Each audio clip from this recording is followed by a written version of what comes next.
पे ग्रेजुएशन मैंने बीकॉम किया, पोस्ट ग्रेजुएशन में master of total quality management किया, मास्टर ऑफ पब्लिक एडमिनिस्ट्रेशन किया। इंडिया अलायंस में नहीं रहेंगे। केजरीवाल जी थे, सीटों के बंटवारे को लेकर अभी विवाद चल रहा है। प्रधानमंत्री मोदी जी का कार्यकाल जैसे जैसे आगे बढ़ रहा है, जनता का विश्वास भी उनके ऊपर और मजबूत हो रहा है। उनके ऊपर भी खतरे की घंटी मंडरा रही है। ईडी 5वीं बार समन उनको भेज चुका है। का आंकड़ा आता है 7,36,437 करोड़।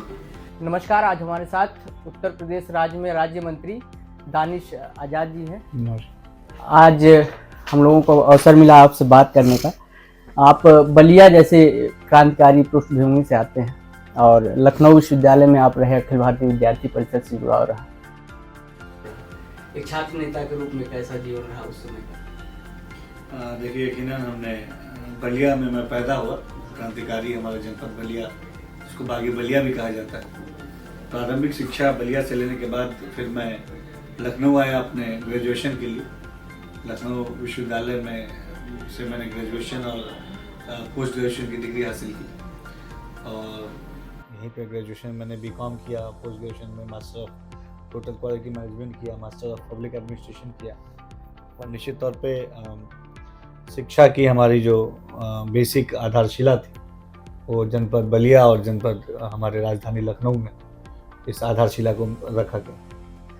छात्र संघ का उस दौरान में रहा ही होगा। अभी कुछ दिन पहले ही हमको लग रहा है लखनऊ विश्वविद्यालय में बंद हुआ। आपके दौरान में छात्र संघ था?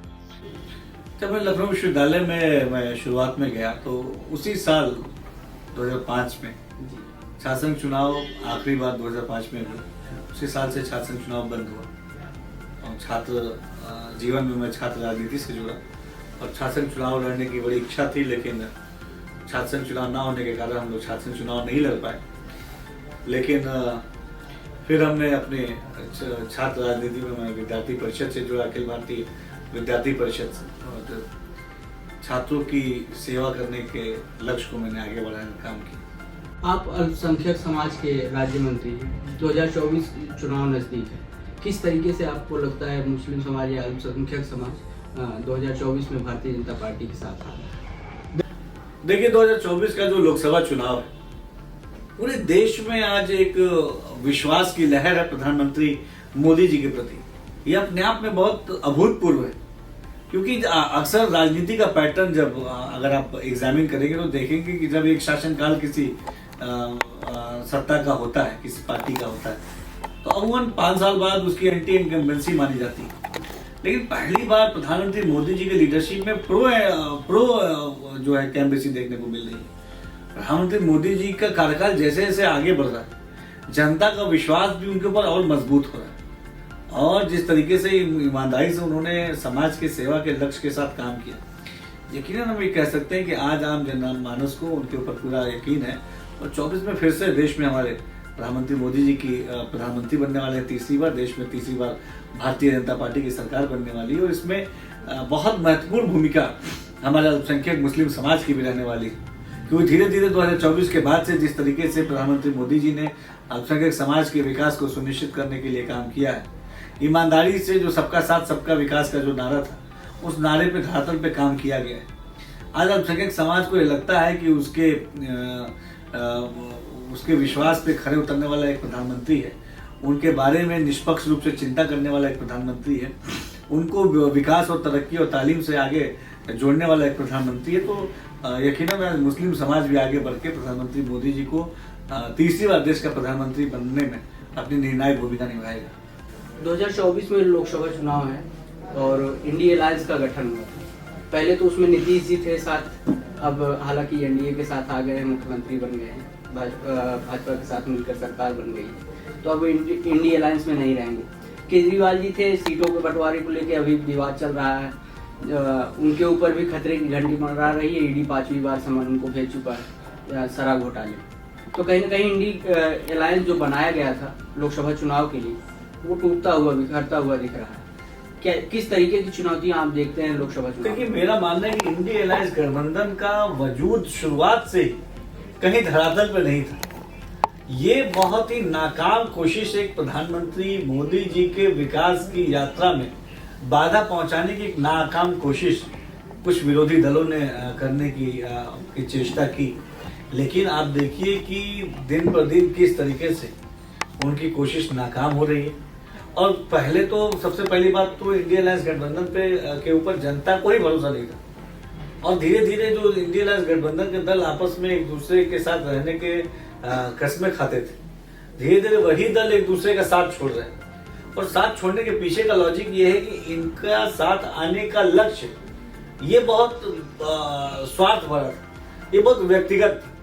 साथ आने का इनका लक्ष्य केवल और केवल सत्ता की कुर्सी पे काबिज होना था। ना तो उनको भारत के विकास से कोई मतलब था, ना तो समाज की तरक्की से कोई मतलब था, ना तो समाज की उन्नति से उन्हें कोई मतलब था। तो जब आप कमजोर नींव पे कोई इमारत खड़ी करने की कोशिश करेंगे तो इस इमारत में दरार आना स्वाभाविक। और वही घटना जो है इंडिया अलायंस के साथ घटी, और आज उसके एक एक जो दल है जो उसके साथ जुड़ने की बातें कर रहे थे, एक एक दल उनका साथ छोड़ रहे हैं।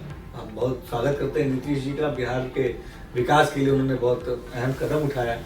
भारतीय जनता पार्टी की हमारी वहाँ सरकार बनी है अलायंस के साथ, हम वहाँ के विकास के लिए काम करेंगे।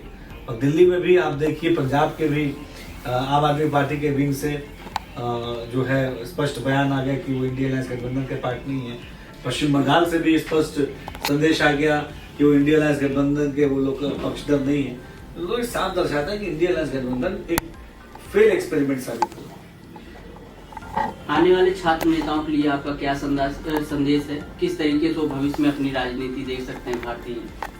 देखिए, खास तौर पर अपने नौजवान साथियों से और हमारे जो छात्र नेता हैं उनसे मेरा ये कहना है कि आज हमारा भारत देश विश्व का सबसे युवा देश कहा जाता है, और तब निश्चित तौर पे जब अगर हमारा देश युवा देश कहा जाता है तो भारत के नौजवानों के ऊपर भी एक बहुत अहम जिम्मेदारी उनके कंधों पे आती है। खास तौर पे राजनीति के माध्यम से देश की दशा और दिशा तय करने के लक्ष्य के साथ जो भी छात्र नेता हमारा आगे बढ़ रहा है, हम तमाम उन छात्र नेताओं को शुभकामनाएं भी देते हैं।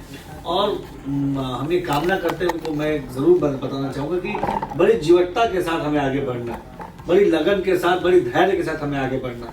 छात्र राजनीति एक बहुत ही संघर्षों भरा रास्ता होता है। हमें निश्चित तौर पर इस रास्ते में बहुत सारी तकलीफें, बहुत सारी अड़चनें, बहुत सारी रुकावटें आती हैं, लेकिन उन्हीं रुकावटों को, अड़चनों को, तकलीफों को अगर हम पार कर पाएंगे तो हम यकीनन अपने समाज में एक नया कीर्तिमान रचेंगे।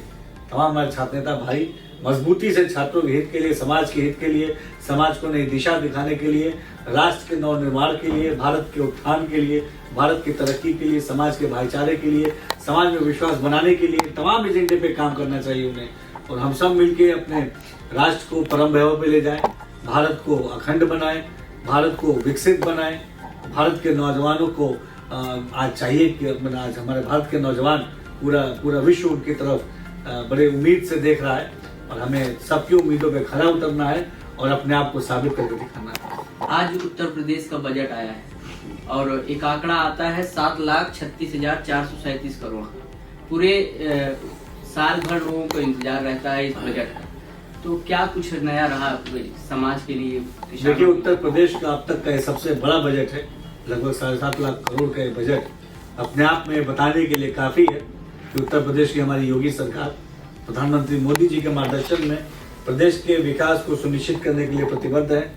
हमने ईमानदारी से जनता से जो वादा किया था प्रदेश के विकास के लिए, उस वादे पे खड़े उतरने के लिए काम कर रहे हैं।